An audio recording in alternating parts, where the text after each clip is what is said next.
La différence entre le contrôle et la maîtrise, première partie.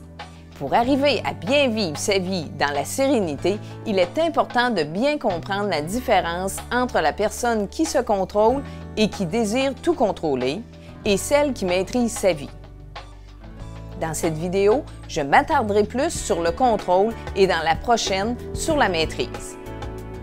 Bonjour, c'est Nancy du Centre Évolution, experte en bien-être. La personne qui contrôle désire tout diriger selon ses valeurs pour obtenir le résultat qu'elle souhaite. Elle sait ce qui doit être fait, de quelle façon et selon ses dires, c'est pour le bien commun. Elle tentera de contrôler les autres, mais aussi elle-même. Elle peut, par exemple, se contrôler au niveau de la nourriture, des plaisirs de la vie ou sur le fait de s'exprimer. Le prix à payer quand nous tentons de contrôler les choses est très élevé, puisqu'il est impossible de tout contrôler pour que les choses se déroulent selon notre volonté. Cela demande beaucoup d'énergie, surcharge nos pensées et génère inévitablement des conflits. La personne qui veut tout contrôler est toujours aux aguets puisqu'elle ne fait confiance à personne. Cette façon de vouloir tout contrôler cache la peur. Une peur pour soi de ce qui peut nous arriver et aussi la peur d'être jugé.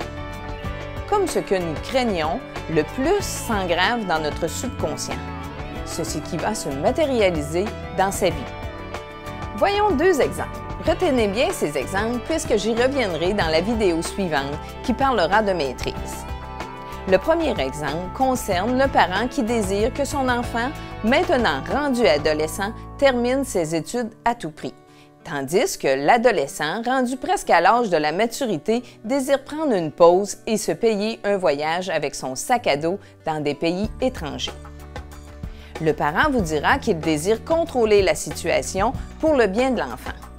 Or, comment le parent peut-il savoir si durant son voyage, l'adolescent n'apprendra pas des leçons de vie qui lui permettront de mieux se connaître et de voir sous un nouveau jour ce que la vie lui offre?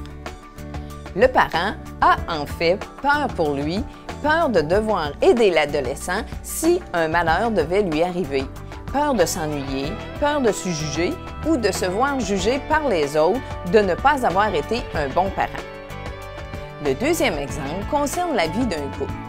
Une femme tient absolument à ce que son mari suive un régime à la suite d'un malaise cardiaque. Le mari, pour sa part, n'en fait qu'à sa tête, ce qui est source de conflit.